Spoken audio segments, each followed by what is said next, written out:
The Grand Meridian Hotel gleamed under the morning sun, its marble floors reflecting chandeliers like a constellation trapped in stone.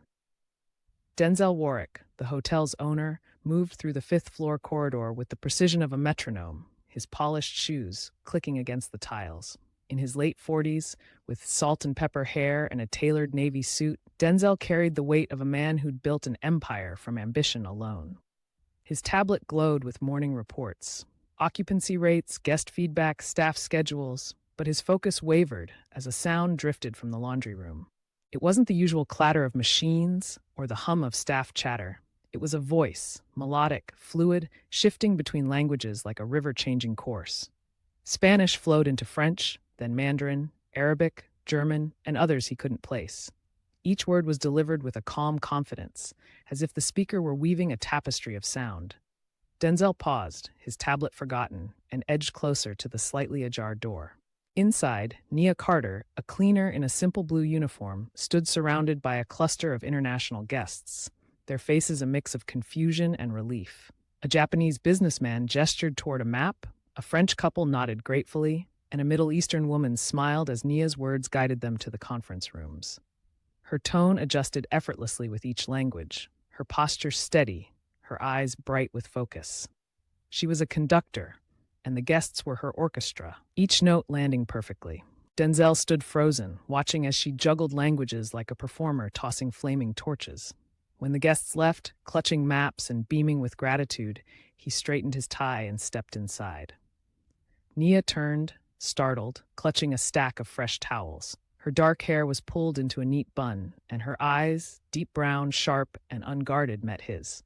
"Come to my office," Denzel said, his voice devoid of anger but laced with a curiosity that bordered on urgency.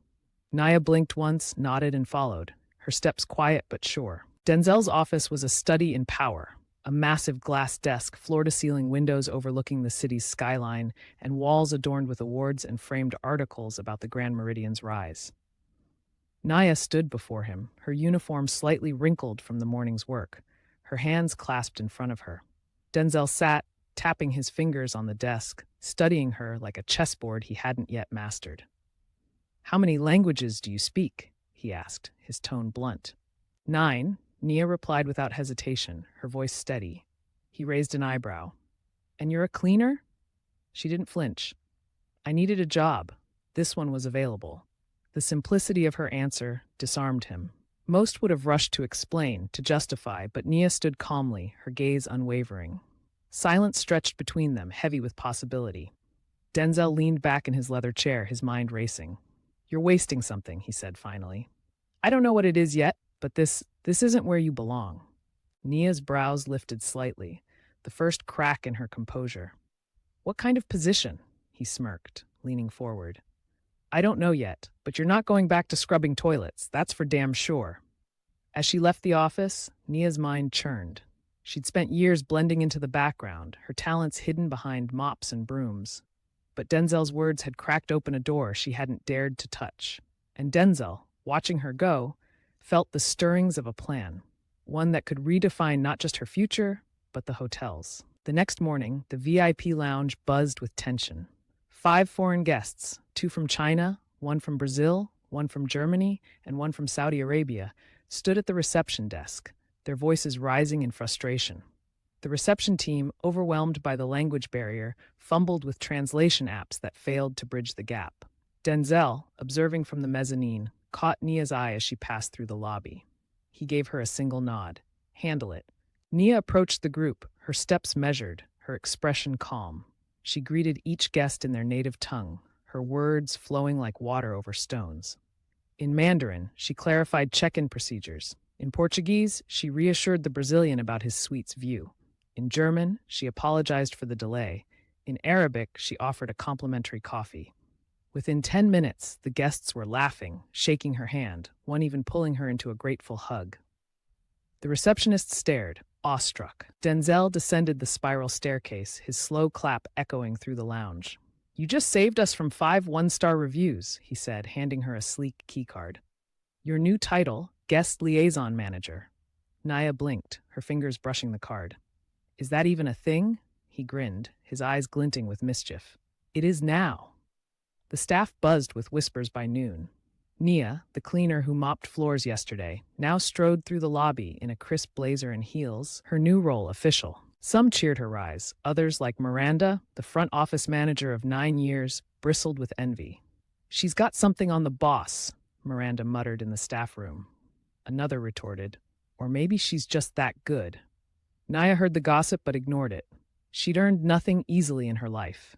Every language, every skill, had been carved from necessity. She sat alone at lunch, scrolling through hospitality terms in multiple languages, determined to master her new role.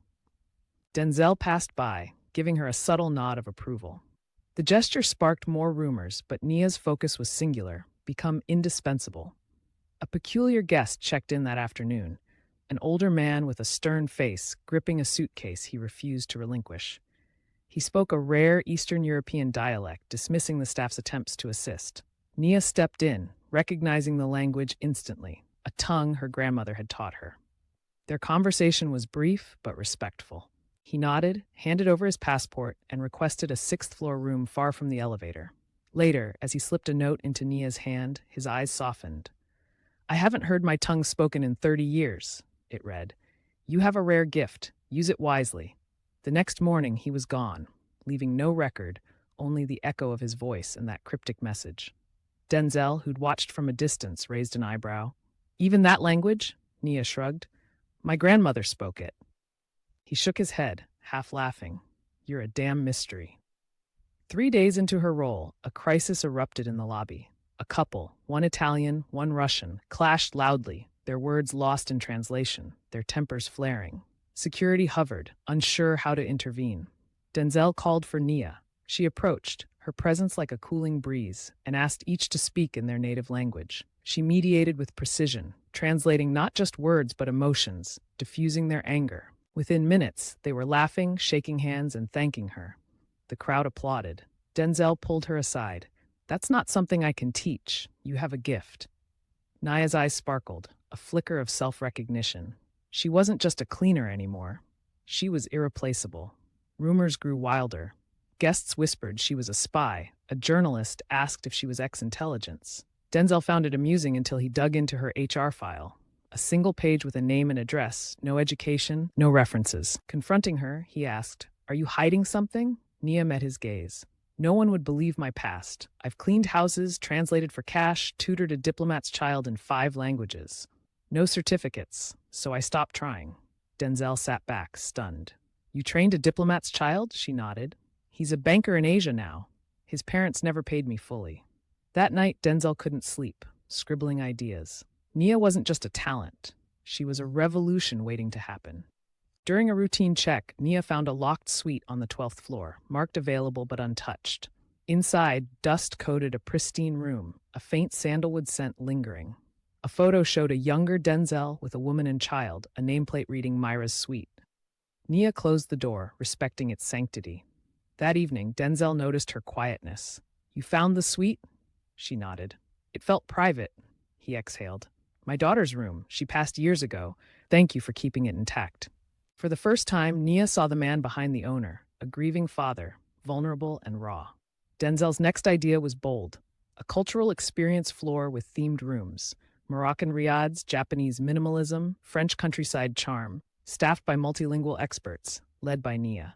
"You're not managing," he told her. "You're building." Nia stayed up nights sketching designs, consulting chefs for authentic cuisines, and curating scents to evoke far-off places. The hotel was no longer just a place to sleep. It was becoming a journey. Their connection deepened. Denzel left coffee on her desk, a jacket on her chair when the office chilled. Their glances lingered, their laughter synced. Staff whispered. Miranda rolled her eyes, but neither Nia nor Denzel named the spark between them. One night, the power flickered, plunging the office into soft emergency light. Nia laughed nervously, tucking her hair behind her ear. Denzel leaned back, watching her. "You don't know how rare you are, do you?" Before she could answer, the lights buzzed back, shattering the moment. She left quickly, heart pounding. A middle-aged woman arrived, asking for Nia. "Tell her it's Carmen." Nia's face paled. Her estranged sister, who always appeared when things went well, smirked. "Living in a palace now, huh?" Over dinner, Carmen's digs cut deep, mocking Nia's title, her ambitions, her fake posh voice. Nia endured silently, but her eyes betrayed a storm. The next morning, Nia didn't show. Denzel drove to her apartment, finding her with swollen eyes. Without words, he sat beside her, handing her a warm sandwich. "Carmen didn't win," he said. "You're here." "I'm tired of pretending I don't need anyone," she whispered. Their silence was a balm, their hands brushing briefly. At the Cultural Floors Masquerade Gala, Nia shimmered in a sapphire gown, her feathered mask accentuating her eyes. Denzel, in a black tuxedo and mask, couldn't look away. On the terrace, under a canopy of stars, their faces hovered inches apart, breaths mingling. Footsteps interrupted, a waiter with champagne. They pulled back, the moment lost. The next day, Denzel saw Damon, the blogger, hug Nia in the lobby. His face hardened, and he buried himself in work. Nia confronted him. "You know that hug was nothing. Don't believe rumors." "I was scared," he admitted. "I care too much." That night, rain poured. Nia found Denzel in the lobby, staring at the glass doors. They sat on a velvet bench, hands entwined. "What are we doing?" she whispered. He didn't answer, just held her hand. By morning, she said, "I don't want to pretend this didn't happen." The air shifted. Honest, fragile, beautiful. A surprise board audit brought tension. Denzel grew cold, calling Nia a distraction. Hurt, she pulled back, avoiding him. Her meticulous training saved the audit, earning praise. Denzel appeared at her door with pastries and a note. "I miss you more than I know how to say." The board offered Nia operations director at a sister hotel overseas. "What do you want?" Denzel asked. "You," she said, "but also to be seen for me." "Take it," he urged. "If it's meant to be, distance won't change us." At her farewell, the staff applauded. Denzel whispered, "I'm proud of you." She touched his cheek. "Don't disappear." He watched her car vanish, his heart heavy but hopeful. 6 months later, the hotel thrived, but Denzel felt Nia's absence like a missing pulse. During a staff meeting, a knock interrupted. Nia stood in the doorway, suitcase in hand, eyes locked on him. "Home isn't a title," she said. "It's here, with you."